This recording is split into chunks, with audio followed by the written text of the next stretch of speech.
Hey all, Times here, back there's a More Planet Zoo. So this is a new thing. We started a new thing this week in Zimba Zoo. So this is a new African set, smaller zoo. I think this is going to be reasonably small. It's set on this full-size savannah map, so I've not kind of got any size constraint with this one. But I've got a bit of a plan. I haven't done this sort of thing before, but I have actually made a bit of a plan.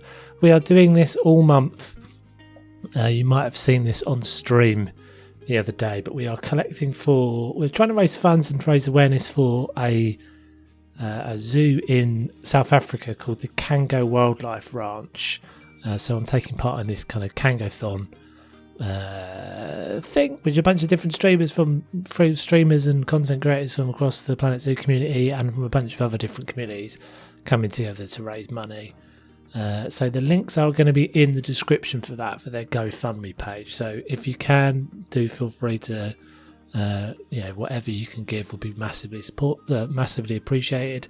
If you could also, we're also trying to raise the number of subscribers they've got on their YouTube channel. We've crossed the 1,000 subscriber mark, which was the objective, but the more the merrier. Would be amazing. So what I'm doing in this one, and it's not going to be replacing Tycoon. Is going to be running alongside it.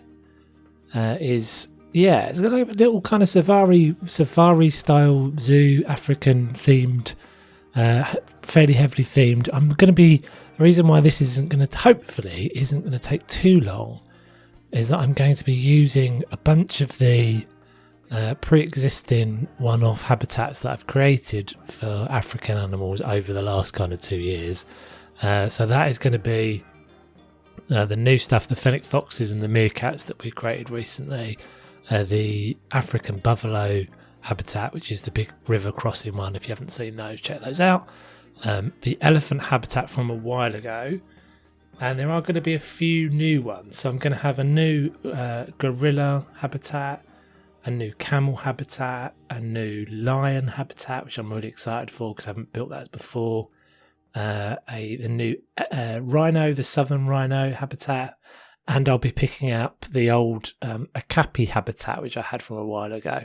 So they're going to be sort of separated. The zoo is going to be separated into 3 sections, all kind of reflecting the different biomes of the continent. So there's going to be kind of a more deserty region. There's going to be a more grassland, savanna-y kind of region. And then there's going to be a bit more of a sort of rainforest tropical region. So what we're doing in this one really, and we did some of this on stream, is just putting together an entrance building, starting an entrance building and a car park and stuff. So you'll see kind of quite a lot of this is, as usual, rushing through. And there's going to be a bunch more stuff that's not in the speed build. As usual, I always have a bit extra stuff included in the real-time tour that I haven't included in the speed build, so do stick around for that. So it wants to be pretty rough, this one. It wants to be all pretty scruffy. The building itself you'll see again as we get to the real-time tour, but this kind of helical design that I created, which is based on a zoo in Australia, a concept art for a zoo in Australia called Manata. And that was a really cool looking building, and it's I think it's part of the Adelaide Zoo, but it's like a concept for like an African part of their zoo. I think at a different location. So the actual building itself, putting in the doorway stuff here, it's supposed to be a fairly small scale zoo. It's not supposed to be massive. Obviously, zoos are not that much of a thing in South Africa or Africa particularly. There's not loads of places. Obviously the sort of region we're in is more likely to see more like a sort of safari park sort of thing, but I thought I'd go with this, and it's going to be fairly heavily themed, I would say, but again trying to keep it reasonably realistic. So just putting in this entrance building, the actual glass pieces of the door, building this out. There's a bunch of stuff. Usually there's like 3 sections of my speed builds, and there's always kind of 2 or 3 major pieces of work being done. Most of this I did, most of the actual building pieces you see me do right at the beginning, and I'll show you why that was particularly tricky as we get into the real-time tour. So this is now creating a fence set. So I've done this, I've had this is something that kind of comes up. I don't know if you guys would have had this experience, but quite often when you start off a new zoo, it's a good idea to build out these kind of palette items, or the sort of themed pieces that you're going to use throughout the zoo. And it's a good way of kind of keeping things together and on theme. And one of those things I was doing, and it's something I've kind of created a few times, different fence sets. And I thought I'd go all out this time and create a bit more of a kind of just real basic. Now we've got this mesh piece, a real basic looking backstage fence set. So a whole bunch of these. This is all going to be on the workshop. So there's a whole load of different options here. Building set for these different fences. So you'll see me creating a little single gate piece here. There's a narrower piece. There's pieces that are kind of got this like tarp to cover them over, so they're not things that people can see through. There's ones that are open. There's a bunch of different ones. There's a double gate there. And I thought it'd be useful to have. Definitely something that now that we've got the mesh pieces, this is something that you previously had to do in conjunction with the barriers. So now that we've actually got these mesh pieces, they are super handy. So I'm creating a big actual like vehicle size double gate here. And these are, as I said, will all be on the workshop. So do feel free to grab those. Drop a like if you pick those up. That's always helpful. And yeah, I just thought this one was something I wasn't really ever tending to start a new zoo, but because Tigridu's kept me going. But I have really enjoyed playing with the African pieces and the African theme in particular. And as I said, because I'm going to be using some of my existing habitats, I thought, and that was actually always one of the plans of building those one-off habitats, was always that I would kind of intend to pick them up and use them in future zoos. And the problem with that you get sometimes is that as you improve in your kind of abilities to build, you don't want to use the old stuff because it doesn't look as good as your new stuff. But some of that stuff I think definitely stands out. I'm still pretty happy with the elephant habitat that I built, back last year sometime. I will be probably doing some minor tweaks to it and some little additions and stuff, and obviously I've got to blend it into this new zoo. That's always the challenge. So we're actually working on the car park now. That you see that kind of gravel track coming out from a main road, and this was actually quite fun. I don't know why, but I quite enjoyed making car parks. The car park bit of it I haven't done enough of in previous zoos, but this I'm really happy with the end result of this.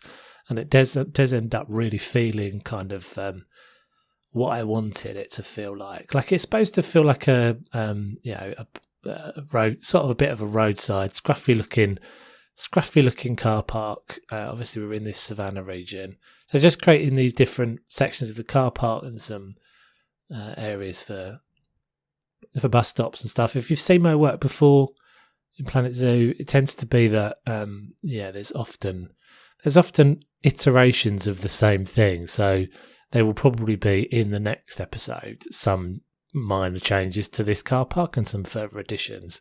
Tends to be how I like to do it. Generally just kind of it's play a bit more organically rather than sort of be stuck to a particular plan. And in fact, actually looking at this now, I can see there's actually quite a lot I've done after the end of the speed build footage, and we move into the live footage. Putting a bunch of these trees, and originally I had the big baobabs in there, and they just didn't feel like they fit.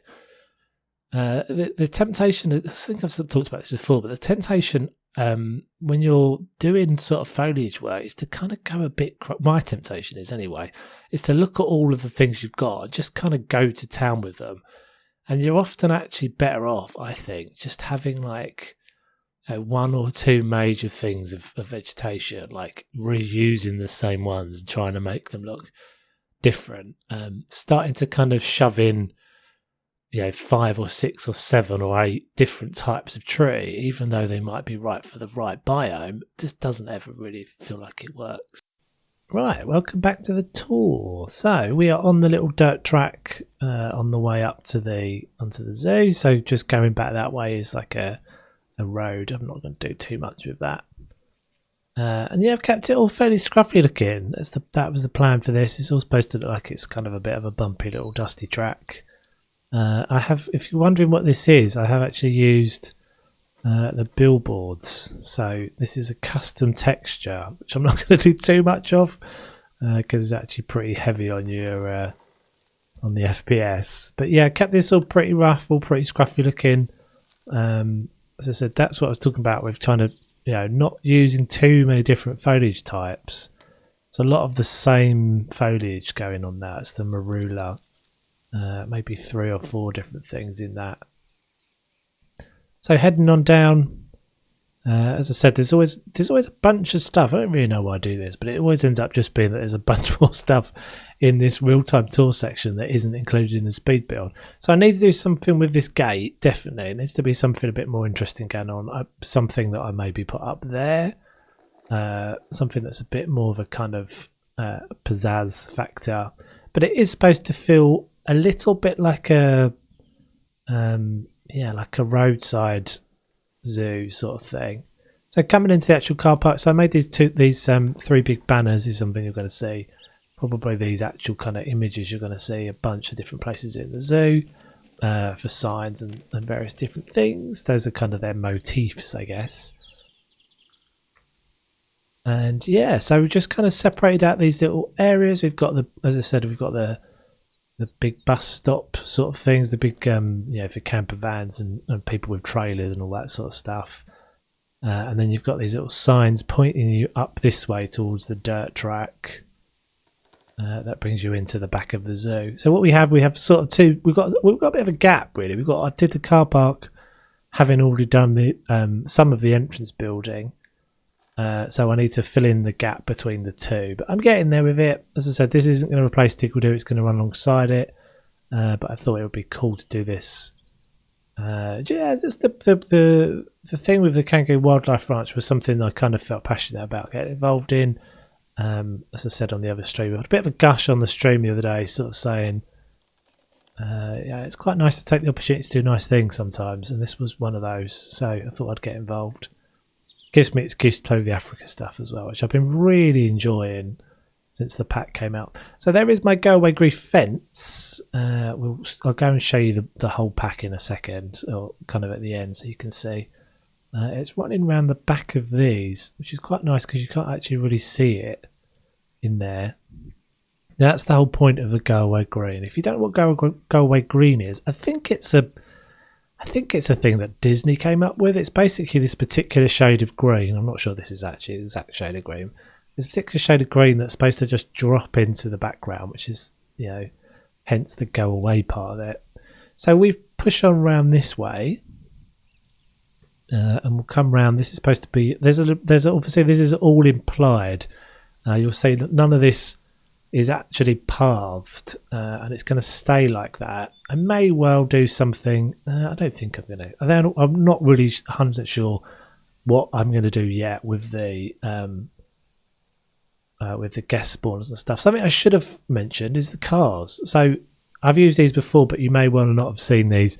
These are something. There's several different creators that have created these amazing vehicles. That one over there is by either Mr. Domez or Carlos. I can't remember. I think Carlos.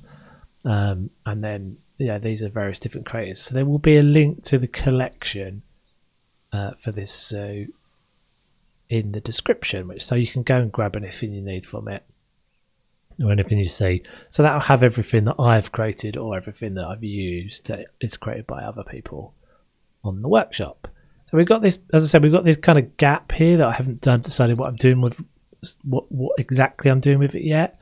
I think there's going to be something abstracting that view, so you won't see the building quite as much. Probably a coach stop or a bus stop. There's going to be a little bit of a backstage area here, so just for the sort of unloading and unloading. Again, I don't mind keeping that fairly open and rough looking. There is a vehicle by Carlos there, which is epic. So if we head on round, we'll do a little left turn and a swing round, we'll come back onto the path. As I said, this isn't probably going to be where the path is, but we'll work that out. I've added in these two, is it two? Yeah, these fever trees. I hadn't used them before. Brand new with the Africa DLC. They are so cool. They're really cool as like impact trees, sort of, not having a massive, not having loads of them, but the occasional ones scattered here and there.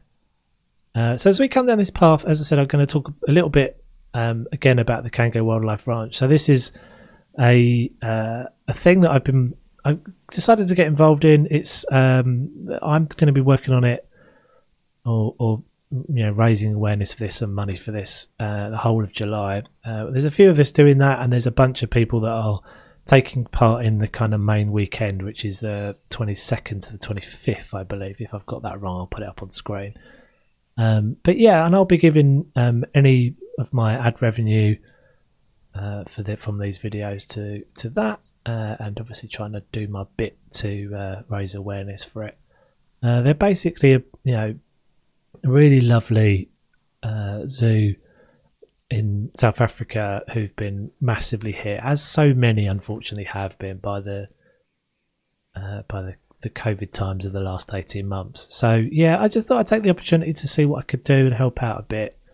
Obviously not everybody can afford to contribute, so if you can at least share and like the videos for me and anybody you see creating stuff for this over the next month, it would be awesome.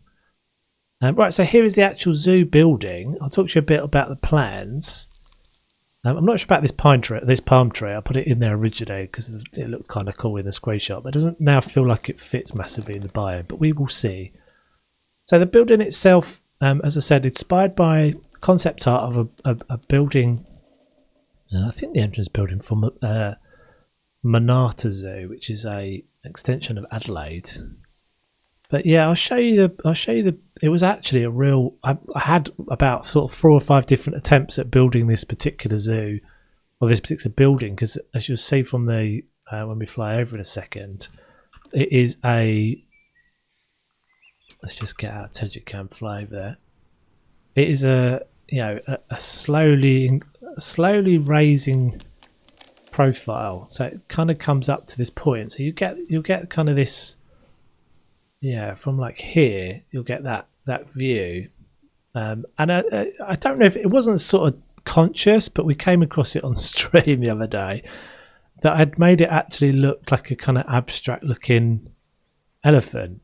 So that was kind of a bit of a bonus. So I think what's going to have, you'll notice the building itself is actually pretty narrow. So most of the building is going to be effectively just like a funnel through into this central courtyard. And this central courtyard is going to have a bunch of things on it.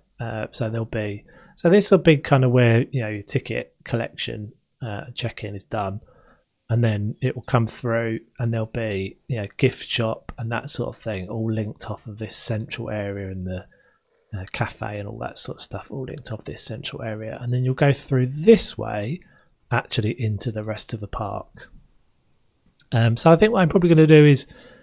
And you see this quite often in these sorts of buildings, is they have these little bits that kind of stuck on the side of them. So I think what I'm going to do is probably extend this across, so that would be a bit of a larger area. But most of the actual buildings will kind of just stick into this, potentially stick out a bit on the back, but that would be the idea. And yeah, so it will be a reasonably large one. I think there's, as I said, there's a bunch of things that I've already done that I'm going to reuse, and there's going to be sort of 4 or 5 new habitats that I'm really looking forward to building. So, and let's have a quick check on this. I'll just show you this before I go. As I said, this is now available on the workshop, and you'll see there's a whole different number of options. There's this kind of big vehicle one, and then there's like the little people size one, and a double gate, and a various different. It's all modular, so you can pick it all up and move it around and put it together as you want. Hopefully you'll find that useful. I'm going to be using it a whole bunch. Anyway, peeps, take it easy. Thank you very much for hanging out. Don't forget to like and subscribe if you're new here. and it's very much appreciated, and I shall catch you guys on the next one. Take it easy.